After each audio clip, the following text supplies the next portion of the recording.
Today we're diving into a critical issue affecting Pakistan's economy and its people, the alleged exploitation by independent power producers, or IPPs. These companies, brought in to help solve Pakistan's energy crisis, are now at the center of a storm of controversy, accused of squeezing the very life out of the nation's fragile power sector. And if you're thinking, well, that's depressing, but I don't really understand how electricity works, firstly, same. But more importantly, this isn't just about kilowatts and megawatts, it's about potential corruption, about possible exploitation, and ultimately about who foots the bill. Spoiler alert, it's the everyday Pakistani citizen, struggling with already exorbitant electricity prices.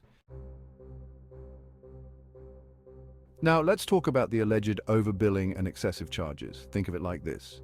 You go to a restaurant, you have some naan, maybe a biryani, the usual, and then the bill arrives, except instead of a reasonable amount, it's for like 3 times what you ate, with a 500% service charge tacked on, just because that's kind of what's allegedly happening with some of these IPPs. They've been accused of charging the government more than the agreed rates, inflating their bills and slapping on extra charges like it's a going out of business sale at a shady carnival. And where does that extra money go? Well, it's certainly not funding a free chai stand for the public. This alleged overcharging has real consequences. It bleeds the Pakistani government of funds that could be used for, well, pretty much anything else. Schools, hospitals, the essentials. Instead, it's going straight into the pockets of companies that seem to have mastered the art of corporate greed. And the worst part, the people of Pakistan are left to pick up the tab through increased electricity costs. It's a classic bait and switch. Except the bait was a promise of cheap, reliable electricity, and the switch is being forced to pay exorbitant rates for the privilege of sitting in the dark because you can no longer afford to turn on a light bulb. Honestly, it's enough to make you want to invest in a lifetime supply of candles, except you probably couldn't afford those either, thanks to the inflated electricity bill. Next up, we're delving into the shadowy world of phantom power. Now, this isn't some supernatural phenomenon, although it might as well be for how difficult it seems to be to pin down.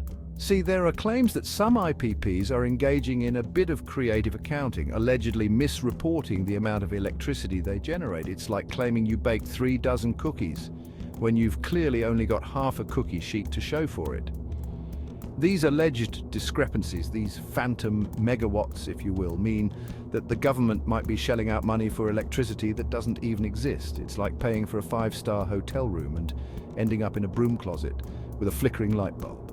And let's be clear, this isn't a few rupees here and there. We're talking potentially massive sums of money vanishing into thin air, or rather into inflated production reports. This alleged misreporting only adds another layer of exploitation onto an already precarious situation. It's a betrayal of trust, plain and simple, and it's the people of Pakistan who are left in the dark, both literally and figuratively. They're being denied essential resources, and the money that could be used to improve their lives is instead being funneled into a system that seems designed to benefit only a select few. It's enough to make you wonder, who's really running the power grid here?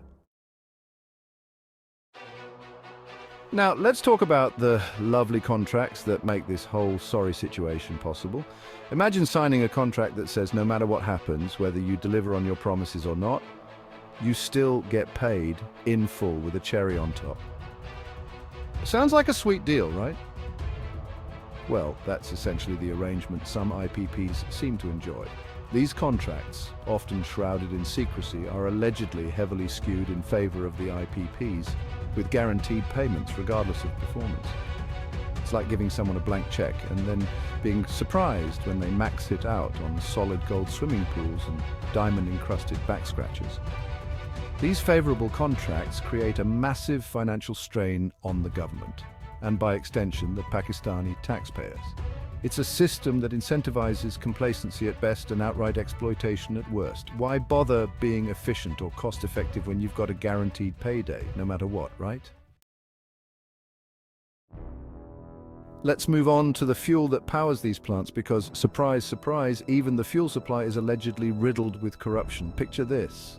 IPPs getting their fuel at inflated prices or through shady backroom deals and kickback schemes. It's like going to the petrol station and being charged double the market rate because, well, reasons. This alleged manipulation of the fuel supply only adds fuel to the fire, so to speak, driving up costs and further enriching those already benefiting from this exploitative system. It's a vicious cycle. And guess who's stuck in the middle of it? That's right, the Pakistani people, who are left wondering why their lights flicker when they're paying through the nose for electricity. This lack of transparency and accountability creates a breeding ground for corruption, allowing those in power to line their pockets while the country's energy sector stumbles from one crisis to the next. It's a classic case of a few bad apples spoiling the bunch, except in this case the bunch is the entire Pakistani power sector, and the bad apples are seemingly everywhere you look.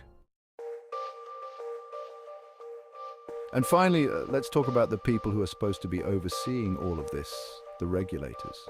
Now, you would hope that with all these allegations flying around, with so much at stake, the regulatory bodies would be cracking down, right? Well, let's just say that oversight in Pakistan's energy sector seems to be about as effective as a chocolate fireguard. Weak regulatory frameworks, a lack of transparency, and a reluctance to hold those in power accountable have created an environment where exploitation can thrive. It's like setting a fox to guard the hen house and then acting surprised when all the chickens go missing. This lack of effective regulation is a slap in the face to the Pakistani people. They deserve a system that works for them, not against them. They deserve transparency, accountability, and a government that prioritizes their needs over the greed of a select few. The situation with IPPs in Pakistan is a complex one, but one thing is clear. The status quo is simply unsustainable. To tackle these issues, Pakistan needs stronger regulatory oversight, transparency, and accountability measures. Only then can we ensure fair practices and protect the interests of the consumers and the government. The people of Pakistan deserve better. They deserve a reliable and affordable electricity supply, free from corruption and exploitation. It's time for those in power to take notice and take action, to shed light on these shady dealings and create a brighter future for Pakistan.